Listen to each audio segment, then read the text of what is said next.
Hey, what's going on? I'm Matt O'Leary back with another video, and today we're going to be talking about the New York Jets getting two players back from injury today, Avery Williamson and Ryan Griffin. But before we get started, I just wanted to mention that you can follow me on social media at Matt O'Leary NY. Also, if you haven't already, please make sure to subscribe to the podcast. New episodes are dropping every Monday. You can call in, leave me your question, and I'll try to get to it on the show. Also, if you haven't checked out the Patreon, check it out, link down in the description below. You can subscribe and get exclusive New York Jets content. We have a nice little community over there already. A podcast dropped, a couple of articles dropped already, and it's going to be a really good time. So check it out, patreon.com/Matt O'Leary NY. So first, let's talk about Avery Williamson. He missed all of last year when he got hurt against the Atlanta Falcons in the preseason. Now, he had no business being in that game in the second half, but for whatever reason, whether it was Adam Gase, whether it was Greg Williams, he was still in the game in the second half, ended up tearing an ACL, and missed the entirety of the 2019 season. But in 2018, when he was with the New York Jets and fully healthy, he was a dominant player for them. He had a 72.8 Pro Football Focus grade. He had 120 tackles, 3 sacks, 6 tackles for a loss, and this was the most impressive stat of them all, in my opinion. He played all 16 games, and do you know what the percentage of snaps he played was? 100%. He did not miss a single play for the New York Jets. He played 100% of the defensive snaps in 2018. That in itself is impressive, and he was really a key part to that defense. Yes, he's better against the run, but he's not bad in coverage. He had a 71.6 completion percentage against, which is fine for a linebacker. He can more than hold his own as the premier inside linebacker for the New York Jets. Now, obviously, CJ Mosley and Avery Williamson was the plan for both 2019 and 2020, and they again are not getting it this year. So last year was because, well, Avery Williamson got hurt before the season even started, and then CJ Mosley only played about 3 healthy quarters for the New York Jets in 2019, and then in 2020, CJ Mosley decides to opt out.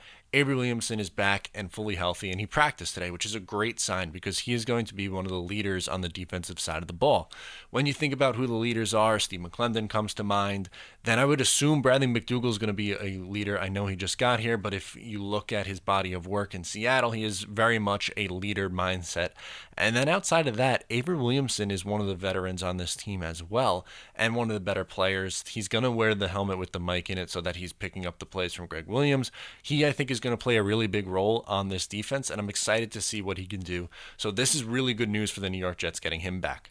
Then on the other side of the ball, you have Ryan Griffin, who last year was a surprise. He was fairly productive for the New York Jets. He had a 61.9 Pro Football Focus grade, 320 receiving yards, 5 touchdowns. He went over 50 receiving yards 3 times, and he played in 13 games. He obviously replaced Chris Herndon, who at first was suspended and then spent a majority of the season injured. He had just 1 catch last year, was very much a non-factor, but I expect Chris Herndon to play a big role on this team in 2020, but that's not to discredit Ryan Griffin. I think they're going to be able to use 2 tight end sets and both be key pieces to this offense. One of the best things about Ryan Griffin is he had a really comfortable connection with Sam Darnold. That's good. The New York Jets don't have a ton of offensive playmakers.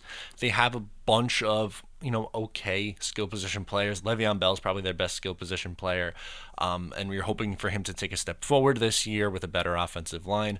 On the wide receiver group, you have Rashad Perryman, who has looked pretty good so far in training camp. Denzel Mims has been injured and is a rookie, so I don't know if you expect a ton of production there. And Jamison Crowder in the slot, is reliable. But in order to mitigate the lack of depth or lack of quality depth at the wide receiver position, I think the New York Jets are going to look to run multiple tight end sets, which makes sense because that's one of their strengths. Having 2 tight ends at the quality of Ryan Griffin and Chris Herndon is going to be huge for this team. Some people think that Ryan Griffin's going to be tight end 1. I don't necessarily agree with that. I think it's going to be more so on Chris Herndon, but that doesn't mean his role is going to diminish in 2020. I still expect Griffin to